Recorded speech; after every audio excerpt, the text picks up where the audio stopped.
Bonjour à tous, alors aujourd'hui on va faire un petit peu d'astrologie sur carte, un petit peu de pratique.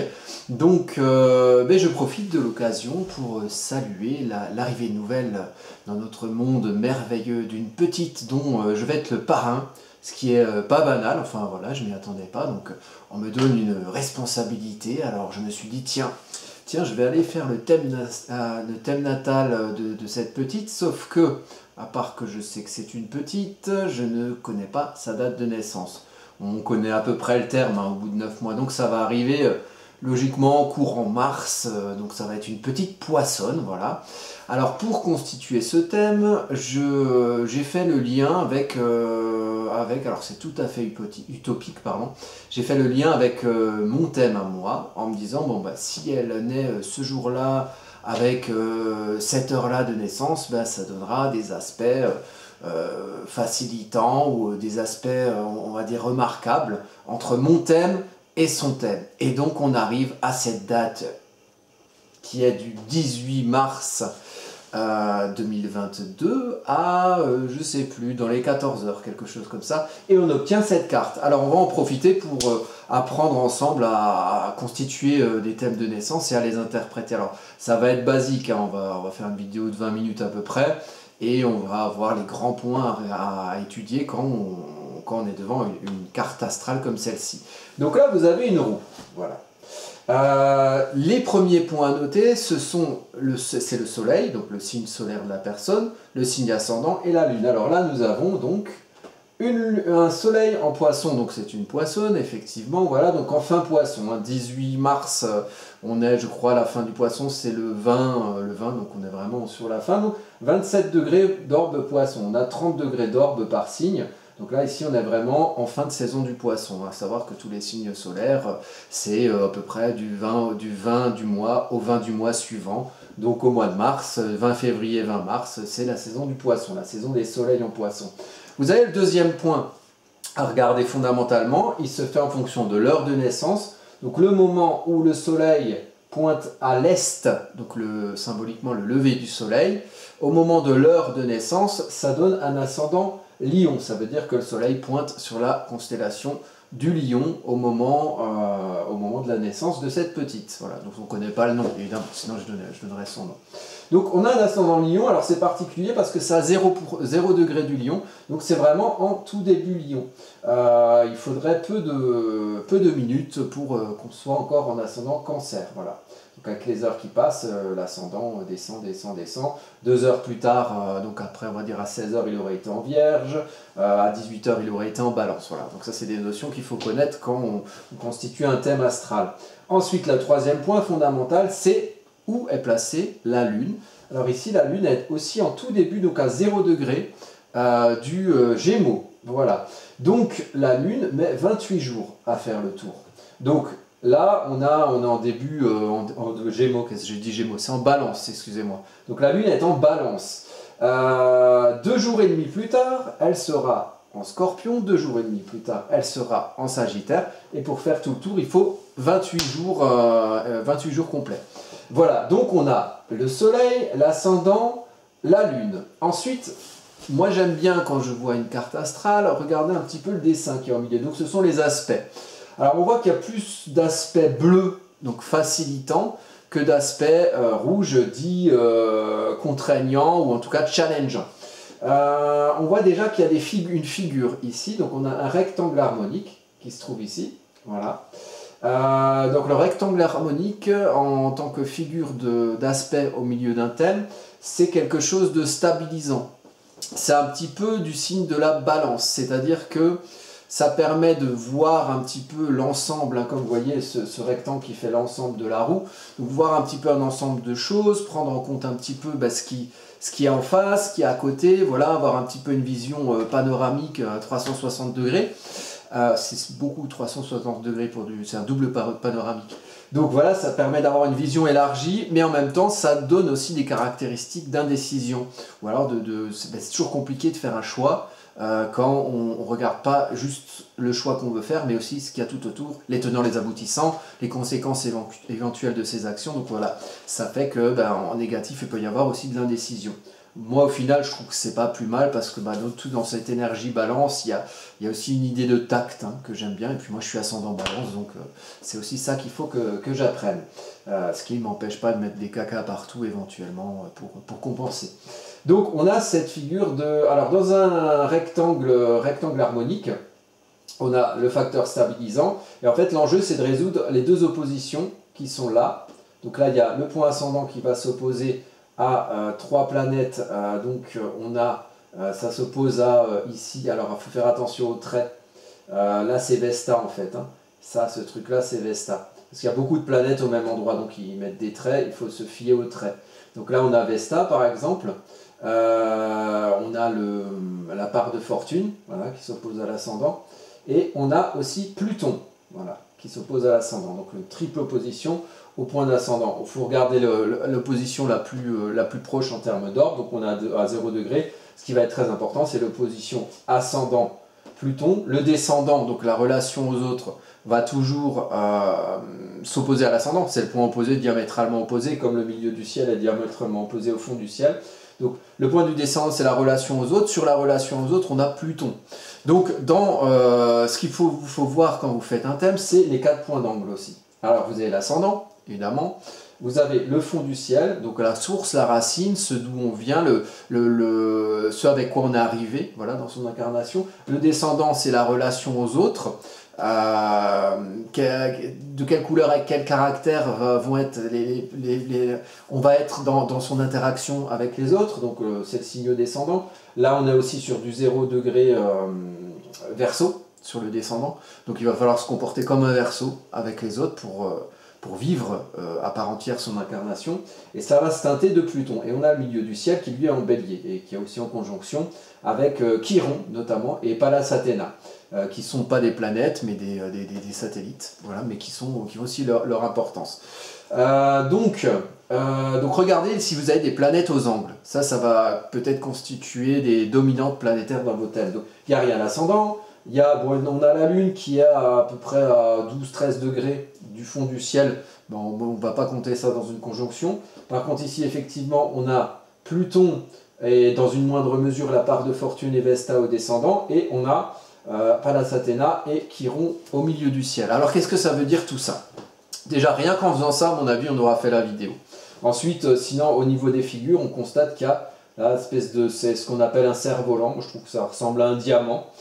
Qui est constitué d'un grand trigone, donc facilitant, entre la Lune noire et, donc ici on va être plutôt sur Saturne, non, on va être sur Mars, pardon, Mars-Vénus. Donc toujours bien regarder les traits ici.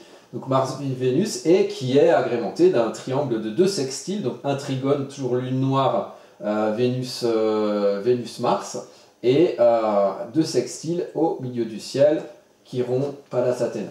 Voilà. Alors, donc on en était sur le rectangle harmonique. Donc pour lier les deux oppositions qui sont l'ascendant, Pluton descendant, et la Lune au Soleil, donc une opposition Lune-Soleil, ça c'est aussi assez parlant qu'on a les luminaires qui sont liés par des aspects, eh bien il faudra faire confiance au lien entre l'ascendant et la Lune et donc ce point Mars-Vénus, et ensuite les liens entre le Soleil et ce Mars-Vénus, et ensuite le Soleil et l'ascendant qui sont en aspect trigone. Donc les aspects Lune-Soleil, Lune-Ascendant, Soleil-Ascendant, c'est assez... ça montre une grande énergie qui circule, et en tout cas qui est éclairée. Et là sur ce thème, on a des aspects entre tous. Voilà, on a une opposition Soleil-Lune, on a un sextile ascendant-Lune, et on a une opposition Soleil-Lune, un sextile ascendant-Lune, et un trigone Soleil-Ascendant. Donc c'est déjà pas mal. On revient à notre ami ascendant Lion, donc on doit apprendre l'énergie du Lion, donc cette petite va devoir apprendre à être mise en lumière, elle va apprendre à devoir se mettre en lumière, elle va devoir apprendre à être démonstrative, à être le feu brûlant, le feu ardent, le feu qu'on voit à 10 km, elle va devoir apprendre à monter sur la scène de la vie, à ce qu'on la voit, à être créative, en tout cas à s'affirmer. Voilà, le Lion c'est le roi de la jungle, c'est celui qui s'affirme.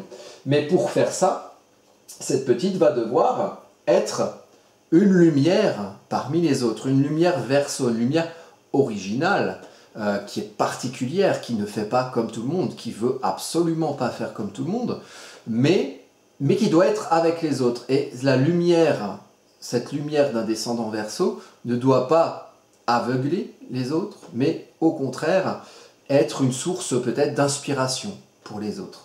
Il se trouve que Pluton est colore, hein, ce descendant Verseau. Donc Pluton, c'est ce qui est sous-jacent, hein, c'est Hadès, le dieu des enfers.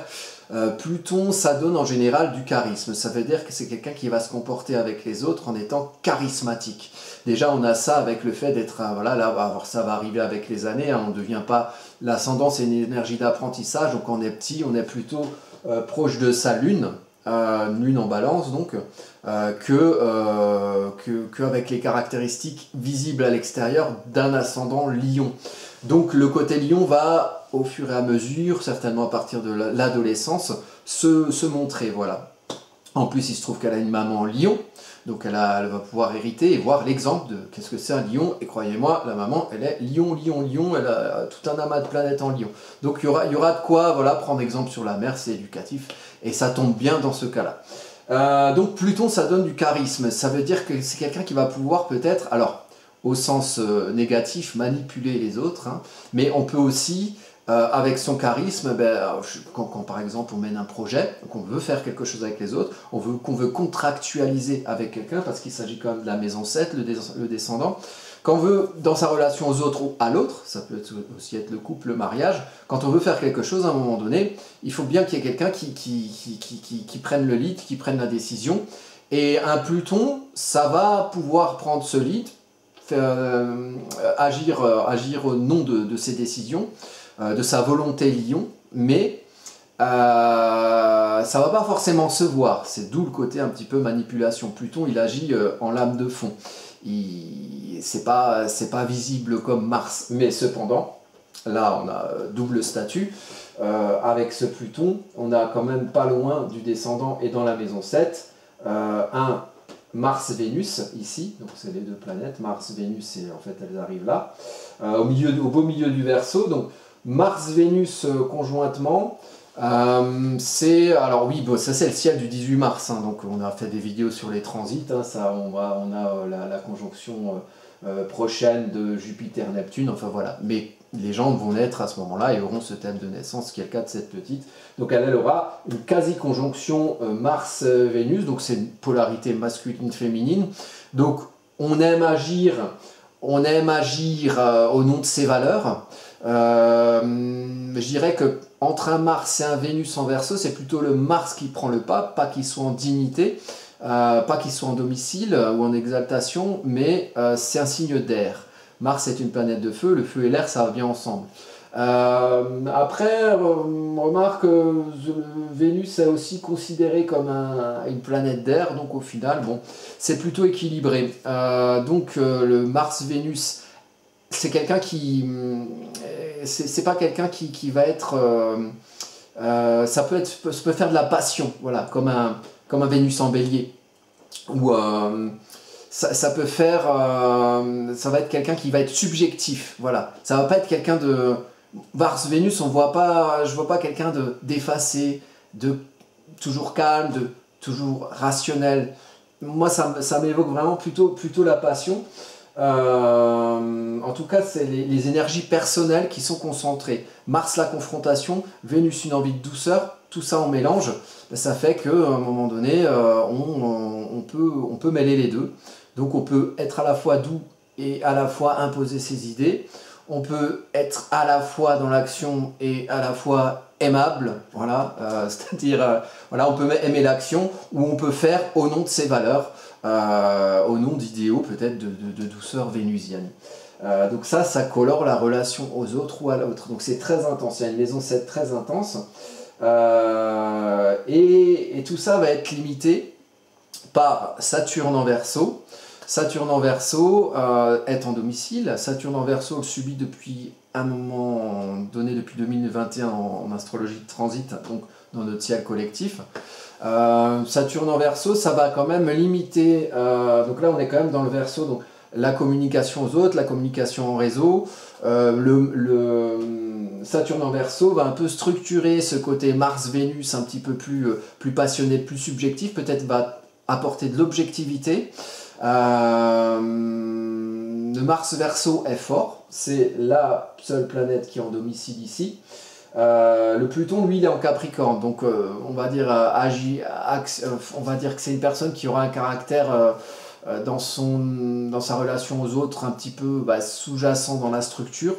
C'est quelqu'un qui va pouvoir, on va dire,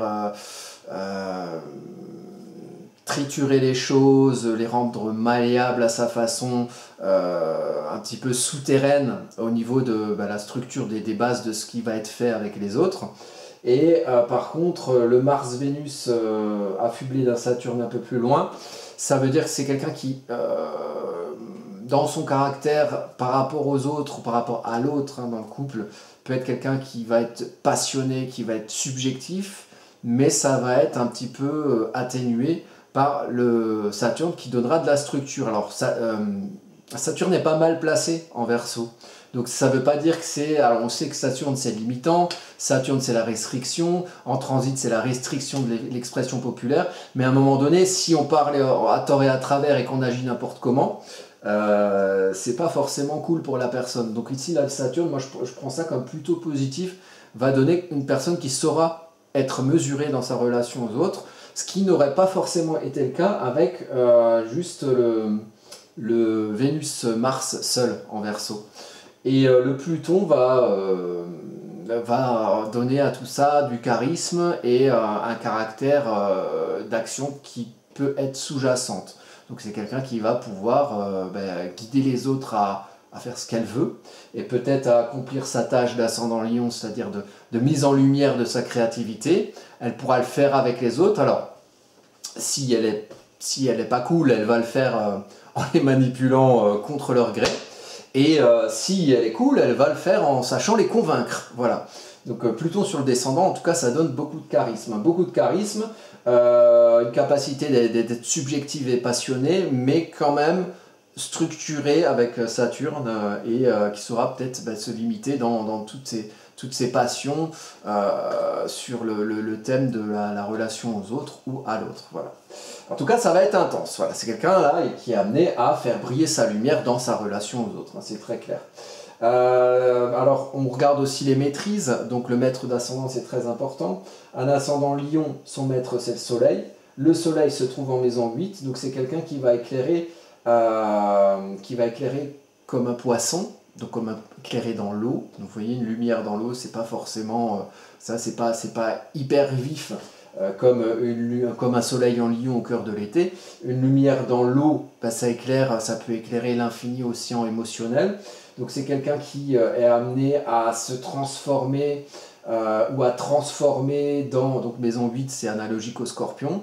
C'est aussi une maison d'eau, donc à se transformer dans l'émotionnel. Peut-être qu'il y a quelque chose dans le Poisson, il y a aussi Neptune qui est à côté et Jupiter, donc les deux maîtres du Poisson, donc il y a quelque chose de très fort ici dans l'énergie du Poisson.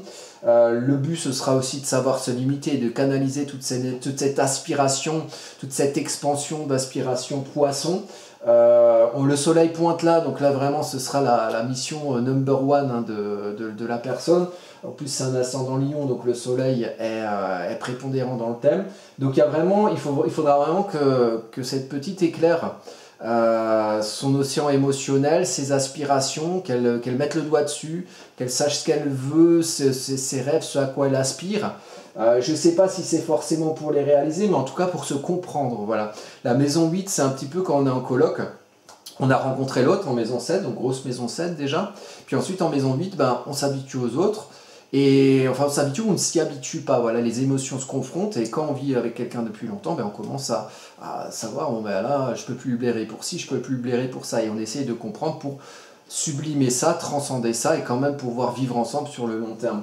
Donc la maison 8, c'est un petit peu ça, il va falloir se comprendre, hein, tout est mis là-dedans.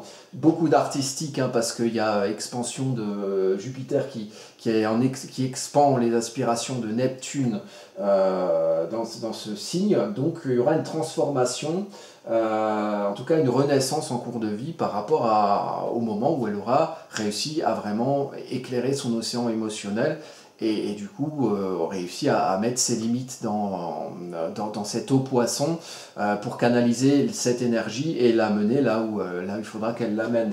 C'est un ascendant Lion, donc c'est quelqu'un qui va devoir apprendre à se mettre en lumière, voilà. Mais une lumière dans l'eau, c'est un petit peu plus flou, un petit peu plus trouble, et peut-être qu'il va falloir qu'elle apprenne à rendre cette lumière plus claire, à mieux éclairer dans son océan émotionnel. Et ensuite, par contre, là, c'est très puissant. En plus, il y a un trigone entre les deux, hein. Donc on est à 0, le soleil est à 27, donc c'est un trigone quand même qui est relativement proche, donc il y a beaucoup de puissance. Quand cette petite aura trouvé la lumière dans son océan émotionnel, lui, elle va pouvoir bien être mise en lumière et bien faire ce qu'elle veut faire. Peut-être en relation, en résolvant cette opposition avec donc Pluton. Oui, là, à un moment donné, ça va lui donner du charisme, c'est sûr. Et elle va peut-être susciter l'adhésion dans sa relation aux autres, à partir du moment où elle éclairera toute cette énergie émotionnelle, peut-être artistique, en tout cas quelqu'un qui est amené à être inspiré et qui est amené à éclairer ça. On termine, je dis on termine parce qu'on pourrait continuer longtemps, mais le but c'est pas de faire des vidéos de 3 heures. Le but, c'est que vous puissiez aussi vous servir de l'étude que je fais de ce thème, d'une personne qui est à naître et qui va peut-être même pas naître avec ce thème, mais l'important c'est l'exemple pour que vous puissiez voir comment on commence à étudier un thème. La Lune en Balance, tout début Balance. Donc c'est une Lune qui vient de sortir du signe de la Vierge.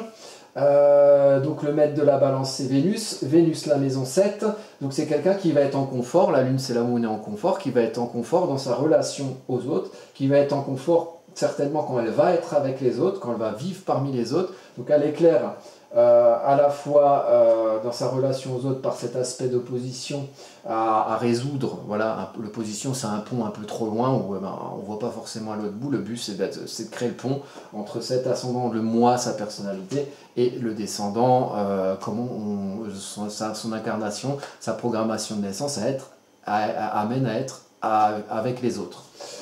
Donc la Lune, elle, a son maître aussi qui est dans cette maison 7. Donc il y aura un confort à chercher, à lier des relations, c'est Verseau, donc à lier des connexions, des réseaux. Voilà, c'est quelqu'un qui normalement devrait être plutôt... donc il s'agit aussi d'un trigone. Donc à chaque fois il y a un trigone avec le maître de la Lune, un trigone. La Lune a un trigone avec son maître. L'ascendant a un trigone avec son maître, donc c'est quand même plutôt positif, les énergies circulent bien. Donc c'est quelqu'un qui va aimer être avec les autres, voilà, aimer faire de la connexion avec les autres, aimer être original aussi, puisqu'on est dans le Verseau. Donc il y a vraiment beaucoup de création entre cet ascendant Lion, le maître de la Lune en Verseau, la Lune est en Balance, alors bon, c'est aussi le signe de la relation aux autres, la Balance. Donc c'est quelqu'un qui va puisque avoir une harmonie, une douceur vénusienne dans sa relation aux autres, puisque c'est la Lune, puisque Vénus est le maître de la Lune. Après, pour voir comment le Mars va être teinté, on a le Mars qui est en Verseau, d'ailleurs toutes les planètes du Verseau vont être gouvernées par le maître du Verseau qui est Uranus. Uranus, il est quand même dans un signe plutôt doux, du Taureau, donc on a Uranus en Taureau en ce moment. C'est quelqu'un qui va être amené à évoluer, à se moderniser, Uranus, qui va être amené à être original dans quelque chose quand même de terrien, de stable, peut-être par rapport à la nature, c'est sa maison 10, donc c'est quelqu'un qui aura peut-être une profession qui aura un rapport avec la nature ou l'environnement, qui va chercher de la stabilité dans sa profession, dans sa place sociale, qui va chercher à être ancré. Même si Uranus en Taureau est en chute, donc c'est ça veut dire que l'Uranus est peut-être moins fort qu'un Uranus qui aurait été exacté en Scorpion, où on aurait voulu changer à tout prix. Là, c'est plus stable, c'est un peu plus pépère quand même. Donc, relation stable dans le signe de la Terre. Donc, on travaille sa Terre, on a de la pugnacité, et en plus, le nœud nord, donc le destin karmique, amène à aller vers cette énergie taureau. Donc, c'est quelqu'un qui va avoir beaucoup d'émotionnel. On le voit avec tout ce qui est en poisson aussi en maison 8. Maison 8 qui est analogique au Scorpion, donc c'est quelqu'un qui arrive avec beaucoup de capacité à sonder dans son puits émotionnel jusqu'à ses noirceurs, donc c'est quelqu'un qui a quand même des armes pour se comprendre, et comme on l'a vu, c'est quelque chose que la maison 8 va l'amener à devoir faire, le soleil éclaire là en plus, donc qui est quelqu'un qui a un bon bagage pour pouvoir se comprendre, et là elle va devoir aller sortir du puits, mettre la tête au soleil, travailler sa terre, le soleil ça tombe bien, c'est ascendant Lion, donc elle va devoir apprendre à sortir de son puits en fait, et à un petit peu regarder dehors le temps qu'il fait, et voir les bourgeons des fleurs apparaître, apparaître des bourgeons, et donc dans l'accomplissement social, ce sera de l'uranien, donc il y aura quand même peut-être une volonté de faire mieux, de changer des choses. Uranus, c'est aussi un peu parfois je trouve tout, donc il y aura peut-être de l'inventivité par rapport à un métier qui se fera dans quelque chose de terrien, dans de l'ancrage, dans de la terre, ou voilà, dans quelque chose. C'est pas pour ça qu'elle sera agricultrice. C'est une possibilité. Voilà, les métiers taureaux, c'est aussi c'est Vénus. Donc, Vénus qui est dans la relation aux autres, donc c'est quelqu'un qui va pouvoir peut-être être amené à faire du partenariat dans une certaine douceur vénusienne. Les signes de Mars, donc il est maîtrisé par... donc on a le milieu du ciel, mais qui est dans la maison 10, c'est l'accomplissement social et professionnel. Le point le plus fort, la maison 10, moi je travaille en maison égale, donc chaque maison a la même taille que le signe 30 degrés. Le milieu du ciel, lui, se trouve en bélier, donc dans la maison 9 des idéaux, des idéologies, maison 9 analogique au Sagittaire, maison de feu, signe de feu. Donc c'est quelqu'un qui va quand même réussir à impulser dans son accomplissement social et professionnel. Elle va se la faire, sa place sociale, avec un Pluton au descendant, c'est plutôt facile. En plus, ce Pluton au descendant, il se trouve qu'il est en aspect sextile avec le milieu du ciel. Alors, ouais, c'est pas vraiment... Non, c'est plutôt Mars-Vénus, mais enfin bon, ça reste dans l'axe des bleus, là, ici. Donc, mais par contre, pareil, il va falloir sortir de son puits pour s'accomplir socialement Bélier, pouvoir impulser cette énergie d'action qui va amener cette petite à se faire sa place sociale dans le monde. Il va falloir guérir quelque chose dans l'énergie du Bélier. Guérir quelque chose dans l'énergie du Bélier, Chiron, c'est le guérisseur. Alors il y a aussi l'aspect de stratégie, il y a Pallas Athéna, ça peut être la stratégie politique, donc quelqu'un avec en plus un Pluton au descendant qui saura un petit peu mener sa barque. Chiron en bélier, il y a quelque chose à guérir ou dans l'excès d'énervement ou dans le côté sombre du bélier pour ensuite pouvoir éventuellement elle aussi expliquer aux autres comment elle a guéri son Chiron pour résoudre son enjeu chironien pour ensuite pouvoir guérir soi-même pour guérir les autres. Et donc Chiron en bélier, voilà, quelque chose de peut-être un petit peu apprendre à regarder autour de soi quand on fait quelque chose quand même. Quand on fait quelque chose, l'énervement, l'esprit je défonce les portes, attention aux dommages collatéraux, voilà, ça c'est peut-être quelque chose à guérir. Il faut voir ce qui est négatif, vous allez sur internet, ce qui est négatif dans le signe du bélier, il y en a pour tous les signes, du négatif et du positif, et voir qu'est-ce qu'on peut guérir dans cette énergie-là. Donc après c'est quelque chose qui touche à maison 9, donc les idéaux, peut-être la maison 9, c'est après la maison 8 quand on a fait sa coloc et qu'on a appris à gérer les émotions de soi-même et des autres en miroir, on transcende ça et on crée des règles, donc il y a peut-être quelque chose à guérir au niveau de savoir créer des règles de fonctionnement sur le tour de soi. Voilà, donc on va en rester ici. Et oui, j'ai pas dit au descendant, il y a aussi Junon dans la maison 7. Junon, c'est l'astre, la petite étoile là, c'est l'astre du mariage, donc c'est pas mal aussi dans la maison 7.